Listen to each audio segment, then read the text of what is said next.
The small town of Maplewood was known for its quiet, predictable life. People went about their routines without much excitement or drama. The streets were usually empty by nightfall, save for the occasional car driving home from work or a late-night grocery run. It was one of those ordinary evenings when Officer Mark Reynolds began his patrol shift. With over 2 decades on the force, he had seen it all, or so he thought. Little did he know, this night would change not only his life but also the lives of countless others. Mark was a tall man in his early 40s with graying hair and a stern expression that made people uneasy. He prided himself on being tough and efficient, qualities he believed were essential for keeping order in Maplewood. But beneath his badge lay a darker side, years of ingrained biases shaped by personal experiences and societal influences. Though he never admitted it openly, Mark often treated certain groups differently based on race. His superiors turned a blind eye to complaints because his arrest record was impressive, even if some arrests seemed questionable. That evening, as Mark drove through the dimly lit streets, something caught his attention, a figure walking briskly down an alleyway near the edge of town. The person wore a hoodie pulled low over their face, hands shoved deep into pockets. To Mark, this behavior screamed suspicious. Recent reports of petty thefts in the area had put pressure on the police department to act swiftly. Determined to investigate, he parked his patrol car a short distance away and approached cautiously.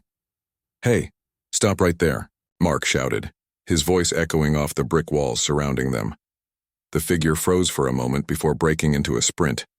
This reaction only fueled Mark's suspicions. In his mind, guilty people ran. Innocent ones stayed put. Without hesitation, he gave chase, his heavy boots pounding against the pavement as he followed the fleeing individual through narrow alleys and across deserted parking lots. His breathing grew ragged, but adrenaline kept him going. Finally, after what felt like an eternity, he cornered the person near an abandoned warehouse. "Don't move," Mark yelled again, raising his flashlight to illuminate the scene. His hand instinctively hovered near his holster, ready to draw his weapon if necessary. But then, the unthinkable happened. The person reached into their pocket quickly, causing Mark's heart to skip a beat. Fear gripped him. He assumed they were grabbing a weapon. Without giving it another thought, he fired his gun. The sharp crack of the gunshot shattered the stillness of the night. For a few seconds, everything went silent. Then, reality came crashing down. As Mark approached the fallen figure, his stomach churned with dread. Lying motionless on the cold concrete was not a hardened criminal but a terrified teenager, clutching nothing more than her phone. Her hoodie slipped back slightly, revealing a young face frozen in shock and pain. Panic surged through Mark as he realized the gravity of what he'd done. He called for backup and medical assistance immediately, but deep down, he knew it might already be too late. What neither Mark nor anyone else understood at that moment was who this girl really was. Her name was Emily Carter, and she wasn't just any teenager. She was the daughter of federal judge Thomas Carter, a highly respected figure in the judicial system whose decisions had impacted countless lives. News of the shooting spread rapidly, igniting outrage across the community and beyond. Social media exploded with posts condemning Mark's actions, while protests erupted outside the police station demanding justice. As details emerged, public anger intensified. Reports surfaced highlighting Mark's history of racially biased behavior during traffic stops and arrests. Minority residents spoke out about being unfairly targeted, recounting stories of harassment and humiliation. One woman tearfully described how Mark had pulled her over multiple times for minor infractions, each encounter leaving her feeling degraded and powerless. Another man shared how he'd been handcuffed and searched without cause simply because of the color of his skin. For Judge Thomas Carter, the loss of his daughter was devastating. Known for his fairness and integrity in court, he struggled to reconcile his professional demeanor with the overwhelming grief consuming him. Friends urged him to take time off, fearing the emotional toll might cloud his judgment. But instead of retreating, Judge Carter resolved to use his position to demand accountability, not just for Mark but for the systemic issues plaguing law enforcement nationwide. Meanwhile, Mark found himself at the center of a storm unlike anything he'd ever experienced. Once celebrated as a model officer, he now faced intense scrutiny and condemnation.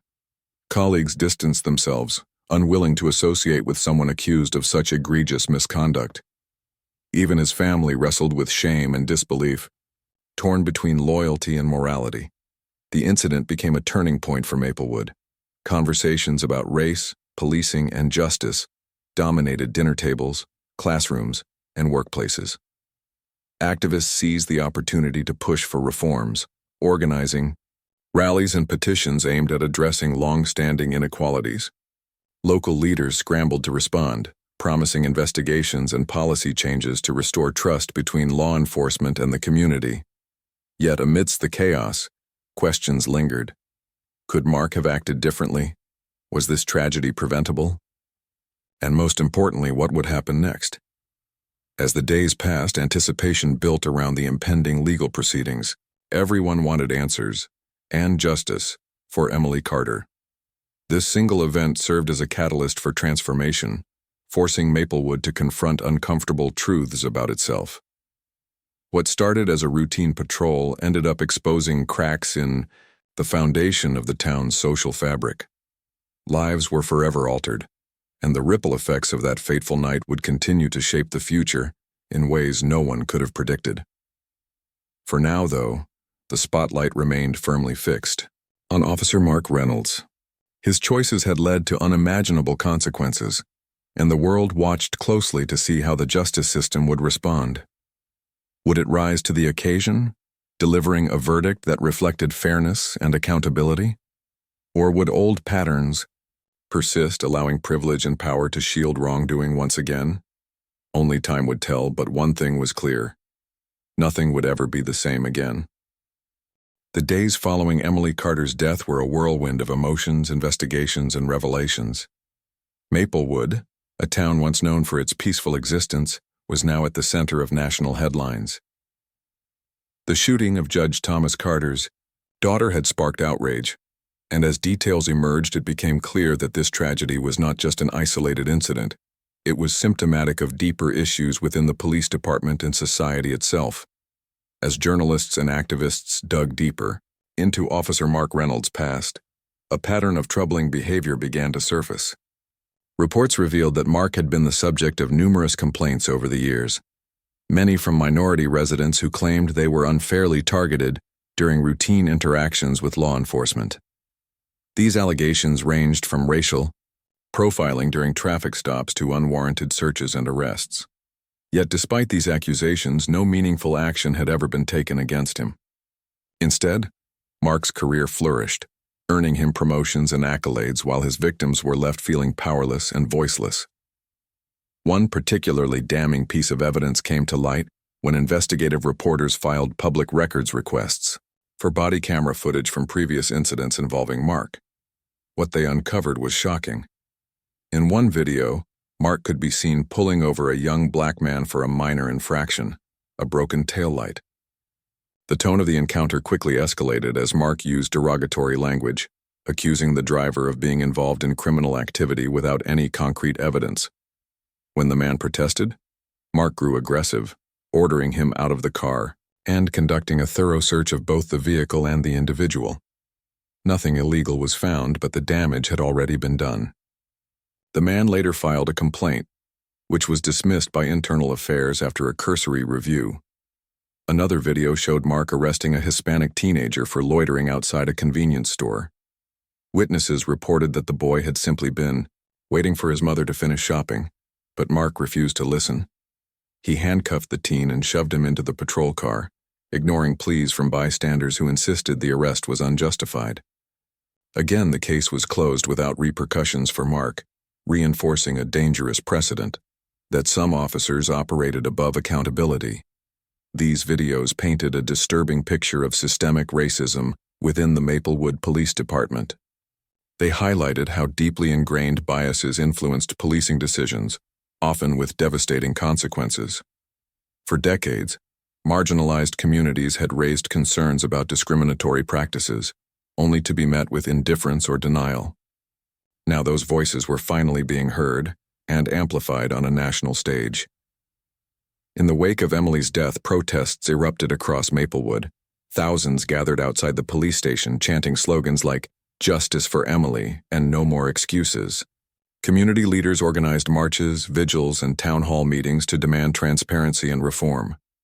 People from all walks of life joined the movement, united by a shared desire to see real change. The energy was palpable, fueled by anger, grief, and hope for a better future. Judge Thomas Carter played a pivotal role in galvanizing support for reform. Despite his personal loss, he refused to retreat into silence. Instead, he stepped forward as a voice for justice, using his platform to shine a light on the systemic failures that allowed tragedies like Emily's to occur. At a press conference held shortly after her funeral, Judge Carter addressed the crowd with tears in his eyes. "My daughter's life mattered," he said, his voice trembling with emotion, "and so do the lives of countless others who have suffered because of prejudice and neglect. We cannot let this moment pass without demanding meaningful action." His words resonated deeply, inspiring others to speak out. Victims of police misconduct came forward to share their stories, adding momentum to the growing call for accountability.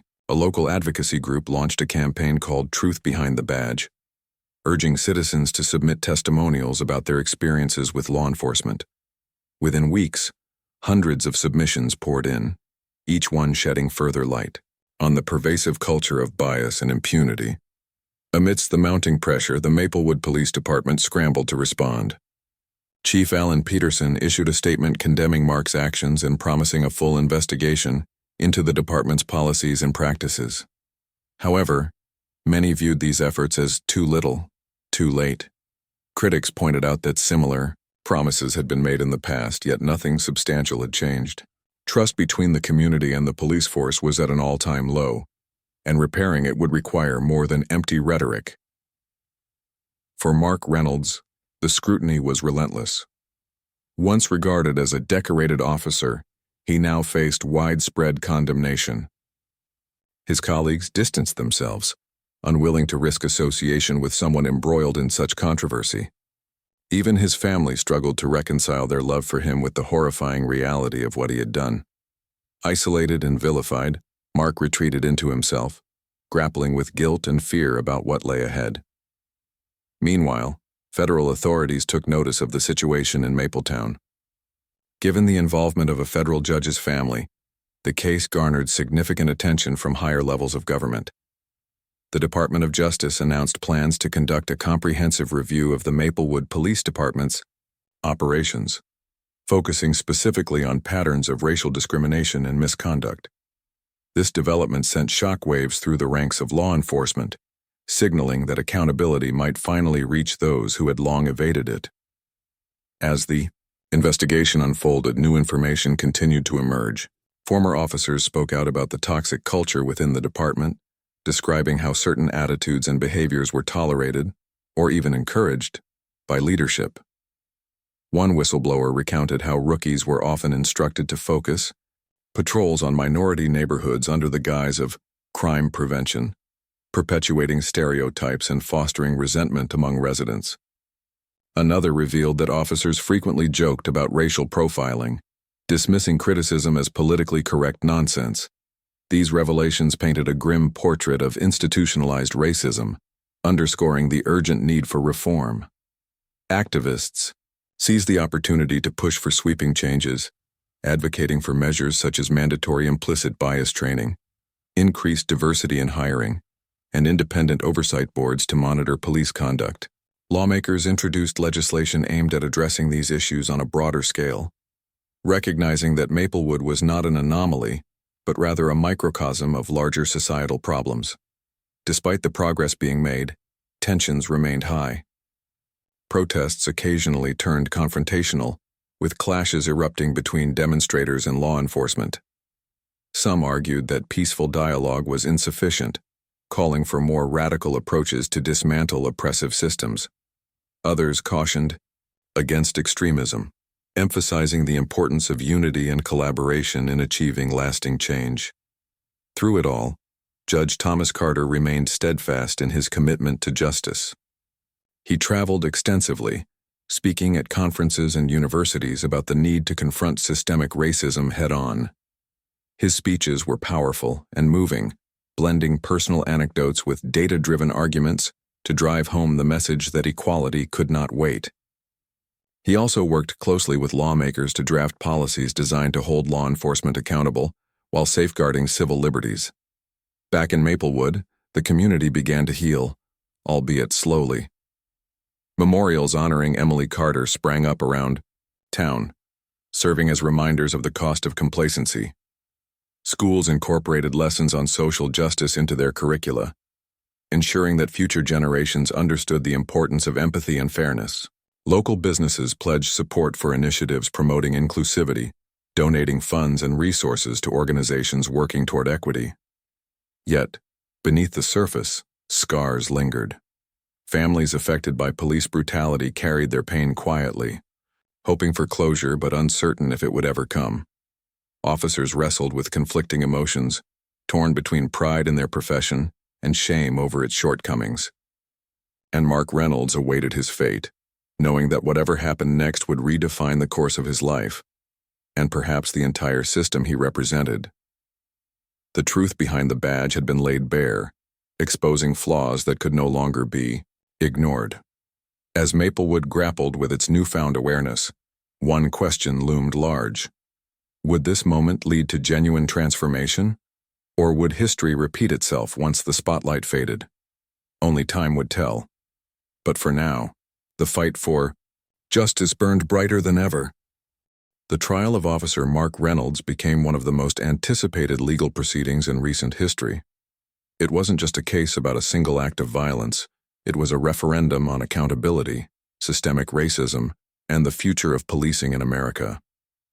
People from all corners of the country tuned in to follow every detail, eager to see whether justice would finally prevail for victims of police misconduct.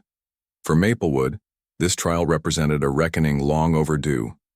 Months passed before the courtroom doors opened, allowing the public to witness firsthand the evidence against Mark. Prosecutors meticulously built their case, presenting a mountain of damning material that painted him as reckless, biased, and criminally negligent. Central to their argument were the body camera videos obtained during earlier investigations. These clips showed Mark's repeated use of derogatory language and aggressive tactics when interacting with minority individuals. They also highlighted how his actions often escalated situations unnecessarily, creating fear instead of fostering trust. One video, in particular, left an indelible mark on everyone who watched it. In the footage, Mark could be seen pulling over a young black woman for failing to signal while changing lanes. What started as a routine traffic stop quickly spiraled out of control when Mark accused her of hiding drugs in her car. Despite her protests and clear compliance, he ordered her out of the vehicle and conducted a humiliating search in full view of passing motorists. No contraband was found, but the damage had already been done. The woman later filed a formal complaint, which, like so many others, was dismissed without consequence. During the trial, she took the stand, recounting the incident with tears streaming down her face. Her testimony resonated deeply, reminding the jury and spectators alike of the human cost of unchecked power. Prosecutors didn't stop there. They called upon experts in criminal psychology and law enforcement ethics to analyze Mark's behavior. During the night Emily Carter was shot, one expert testified that Mark's decision to fire his weapon was not only premature, but also rooted in implicit bias. When officers perceive individuals based on stereotypes rather than facts, the expert explained, it compromises their ability to make sound judgments.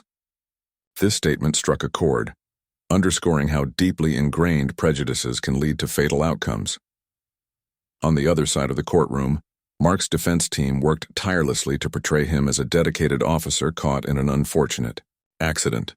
They argued that policing is inherently dangerous and requires split-second decisions under immense pressure. According to them, Mark acted in accordance with his training, believing Emily posed a threat when she reached into her pocket. They emphasized his years of service and numerous commendations, attempting to cast doubt on the notion that he harbored any ill intent. However, their efforts fell flat in the face of overwhelming evidence. Even fellow officers began speaking out, distancing themselves from Mark and acknowledging the need for greater accountability within their ranks. One retired detective testified that Mark's conduct was far from standard protocol, describing his methods as unnecessarily confrontational and prone to escalation.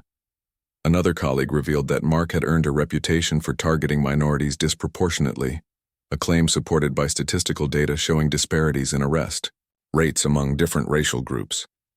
As the days turned into weeks, emotions inside the courtroom ran high. Judge Lisa Martinez presided over the proceedings with firm authority, ensuring decorum despite the charged atmosphere. She reminded jurors repeatedly that their duty was to focus solely on the facts presented, not the broader implications of the case. Yet, it was impossible to ignore the weight of what was at stake. Outside the courthouse, crowds gathered daily, holding signs and chanting slogans demanding justice for Emily Carter and countless others like her. Judge Thomas Carter himself remained a central figure throughout the trial, though he refrained from attending sessions directly due to concerns about impartiality. Instead, he used his influence to rally support for reform, appearing on national television and attending rallies across the country. His speeches were powerful and poignant, blending personal grief with calls for systemic change. "We cannot allow tragedies like this to continue," he declared during one televised address. "If we do not hold ourselves accountable, then who will?" Finally, after weeks of deliberation, the jury reached a verdict. The courtroom fell silent as the foreman stood to deliver the decision. When he announced that Mark Reynolds was guilty on all charges, including manslaughter and reckless endangerment, a collective gasp rippled through the room. Spectators erupted into applause, some breaking down in tears of relief. For many, this moment symbolized a rare victory against entrenched injustice. But the drama was far from over. With the conviction secured, attention shifted to sentencing, a phase that promised unprecedented consequences for someone in Mark's position. Typically, police officers convicted of similar crimes received lenient sentences, citing mitigating factors such as job-related stress or lack of malicious intent. However, given the magnitude of this case and the undeniable proof of discriminatory behavior, the prosecution pushed hard for maximum penalties.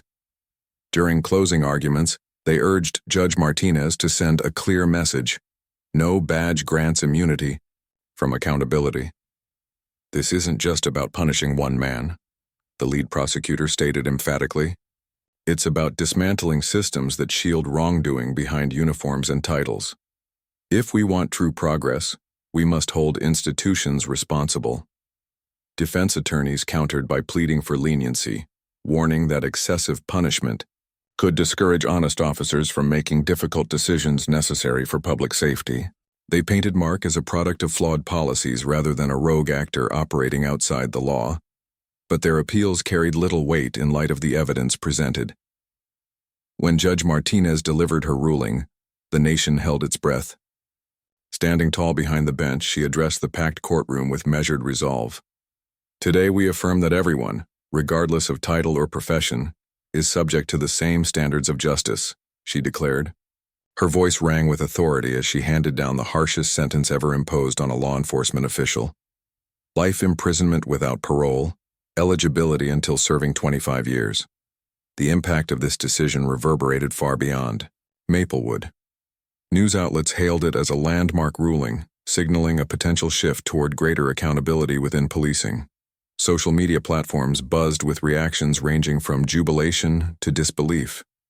Some praised the outcome as a step toward dismantling institutionalized racism, while others expressed concern about potential backlash from rank-and-file officers fearful of facing similar fates. For Mark Reynolds, the verdict marked the beginning of a new chapter, one defined by confinement and reflection. Stripped of his badge and freedom, he now faced the reality of living with the consequences of his actions. Though isolated from society, letters exchanged between him and Judge Carter hinted at tentative steps toward understanding, not forgiveness, necessarily, but acknowledgement of shared humanity, transcending roles and titles. In Maplewood, life slowly returned to normalcy, albeit forever altered by the events surrounding Emily Carter's death. Memorials honoring her legacy sprang up around town, serving as reminders of the cost of complacency. Schools incorporated lessons on social justice into their curricula, ensuring that future generations understood the importance of empathy and fairness. Local businesses pledged support for initiatives promoting inclusivity, donating funds and resources to organizations working toward equity. Yet beneath the surface, scars lingered. Families affected by police brutality carried their pain quietly, hoping for closure but uncertain if it would ever come. Officers wrestled with conflicting emotions, torn between pride in their profession and shame over its shortcomings. And Mark Reynolds awaited his fate, knowing that whatever happened next would redefine the course of his life, and perhaps the entire system he represented.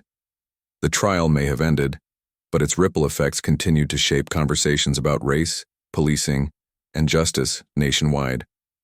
As communities grappled with their newfound awareness, one thing remained certain. History had been made, setting a precedent likely to influence discussions around policing practices for years to come.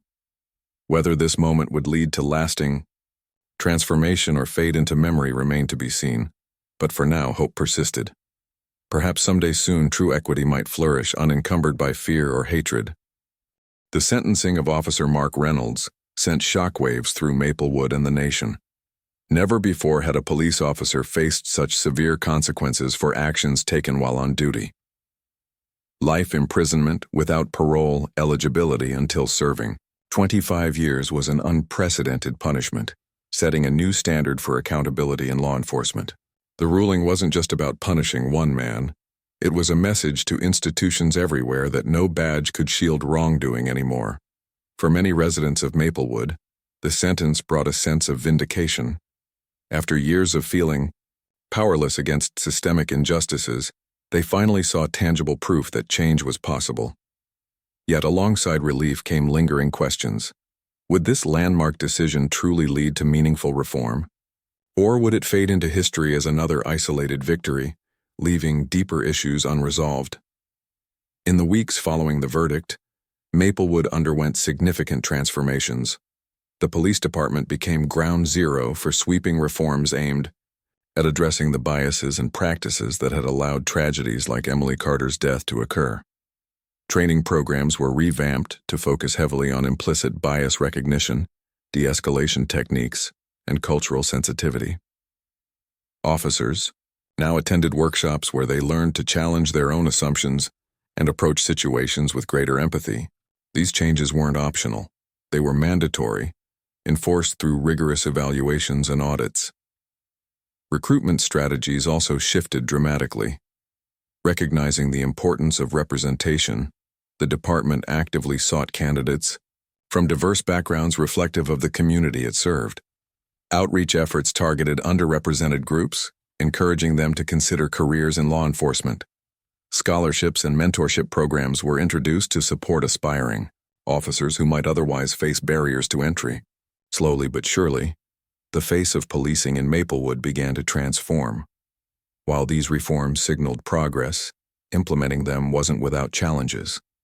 Some veteran officers resisted the new policies, viewing them as unnecessary interference or political correctness run amok.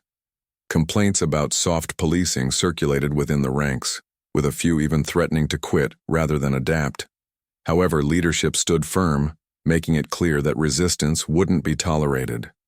Those unwilling to embrace the changes found themselves reassigned or retired early, paving the way for a younger generation more open to evolution.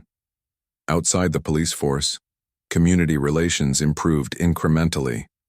Trust doesn't rebuild overnight, especially after decades of broken promises and unaddressed grievances. But small victories added up.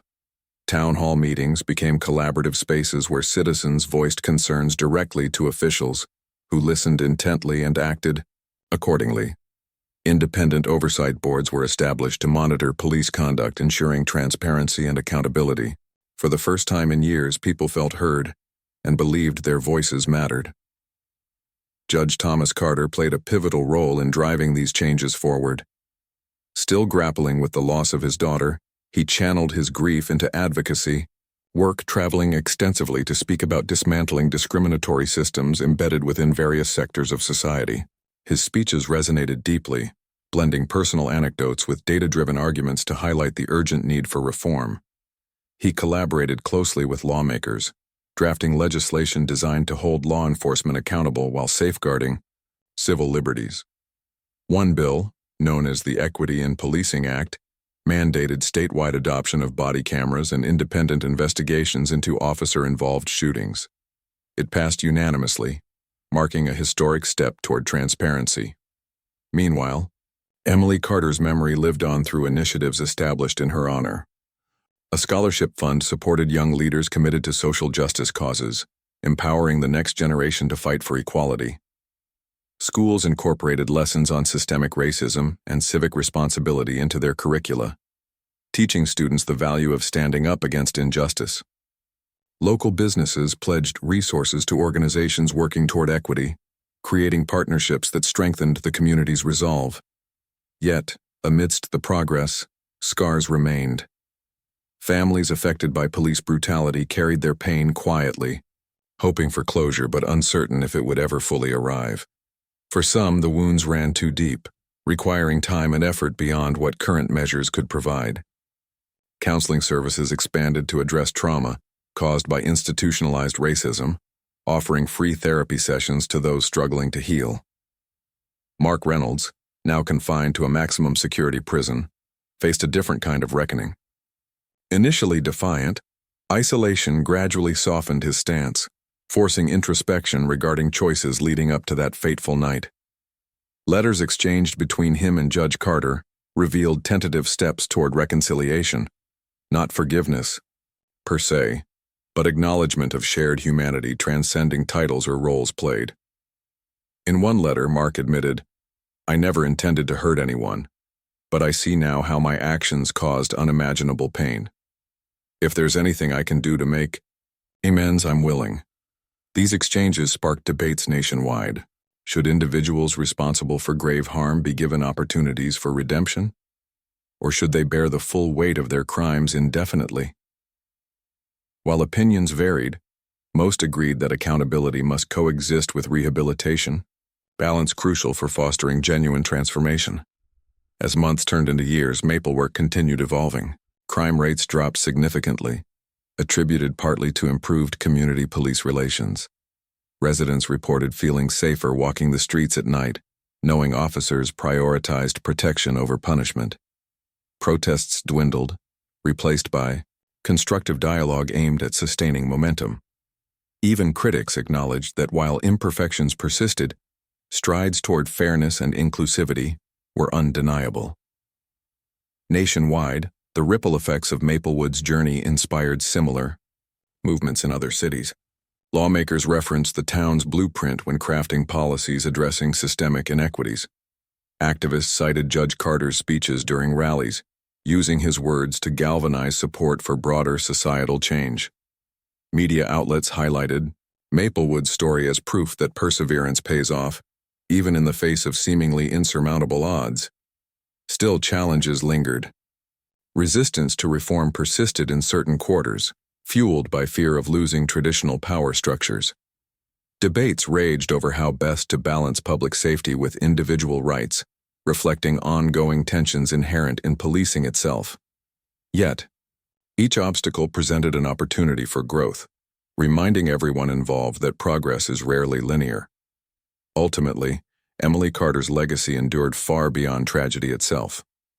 Through collective resolve sparked by her untimely demise, seeds sown bore fruit promising brighter tomorrows free from shadows cast by prejudice. And though scars lingered, hope persisted, that maybe someday soon true equity might flourish unencumbered by fear or hatred. Maplewood proved that change is possible when courage meets conviction. From the courtroom to the streets, from grieving hearts to hopeful minds, the town demonstrated resilience in the pursuit of justice. As its people looked toward the horizon, they did so with renewed faith, believing that every step forward, no matter how small, brought them closer to a world where everyone matters equally. Years passed since the tragic night that changed Maplewood forever. The town, once defined by its quiet predictability, had transformed into a symbol of resilience and reform, while scars from Emily Carter's death remained etched in the hearts of many. Hope began to take root, a fragile yet determined belief that healing was possible. Life moved forward, but it did so with purpose, shaped by lessons learned and promises made. For Judge Thomas Carter, life after losing his daughter became a delicate balancing act between grief and advocacy. Every day carried reminders of her absence, the empty chair at family dinners, the silence where her laughter used to fill the room. But he refused to let sorrow consume him entirely. Instead, he poured his energy into ensuring that Emily's legacy would inspire lasting change. His speeches continued to resonate across the country, drawing standing ovations from audiences eager to hear about justice, accountability, and humanity. Judge Carter often spoke about forgiveness not as an obligation, but as a choice. He admitted openly that forgiving Officer Mark Reynolds wasn't something he could do lightly. It wasn't just about one man's actions. It was about confronting the deep-seated biases and systemic failures that allowed such tragedies to happen. Yet, through their correspondence, Judge Carter found himself reflecting on the complexities of redemption. In one letter, he wrote to Mark, "What you took from me can never be returned, but perhaps in your willingness to confront your mistakes, there is space for understanding, if not peace." Mark Reynolds, now serving his sentence behind bars, experienced a profound shift in perspective. Isolation forced him to confront truths he'd long avoided. For years, he'd justified his behavior as part of the job, dismissing complaints as overreactions or misunderstandings. Now, stripped of his badge and authority, he faced the full weight of his choices. Conversations with fellow inmates challenged his worldview, exposing him to stories of injustice he'd never considered before. Slowly, painfully, he began to see how deeply his actions had harmed others, and how much work lay ahead if he wanted to make amends. The prison system itself underwent changes inspired by Maplewood's reforms. Programs focused on restorative justice were introduced, encouraging inmates to engage in dialogue with victims' families, when consented, and participate in community service projects upon release. Mark joined these initiatives reluctantly at first, but grew more invested as he realized their potential impact. Writing letters to schools and youth groups, he shared his story, not to excuse his actions but to warn against repeating them. Some recipients dismissed his words as insincere, while others expressed gratitude for his honesty. Either way, Mark accepted that rebuilding trust required patience and humility. Back in Maplewood, life slowly regained a semblance of normalcy. Streets once filled with protesters now bustled with families enjoying festivals and farmers' markets. Memorials dedicated to Emily Carter served as gathering spots for reflection and remembrance. One statue depicted her holding a book, symbolizing her passion for education and social justice. Beneath it, plaques bore messages from students who benefited from the scholarship fund established in her name, testaments to how one life could continue influencing countless others even after death. The police department evolved beyond recognition. New recruits entered training programs grounded in empathy and accountability, learning to view themselves as guardians rather than enforcers. Officers wore body cameras routinely, knowing their actions would be scrutinized fairly. Community advisory boards reviewed cases involving use of force, ensuring transparency and fairness. Crime rates dropped significantly, not because policing became harsher, but because trust fostered cooperation. Residents felt comfortable reporting concerns without fear of retaliation, creating partnerships that strengthened public safety. Despite these strides, challenges persisted. Not everyone welcomed the changes enthusiastically. Some older residents grumbled about soft policing, nostalgic for stricter methods they believed kept order in the past. A few officers struggled to adapt, clinging to outdated mindsets that clashed with modern expectations. Tensions occasionally flared during heated debates at town hall meetings, underscoring the ongoing need for dialogue and compromise. Yet, progress outweighed setbacks. Schools incorporated lessons on systemic racism and civic responsibility into their curricula, teaching children early about the importance of equality and respect.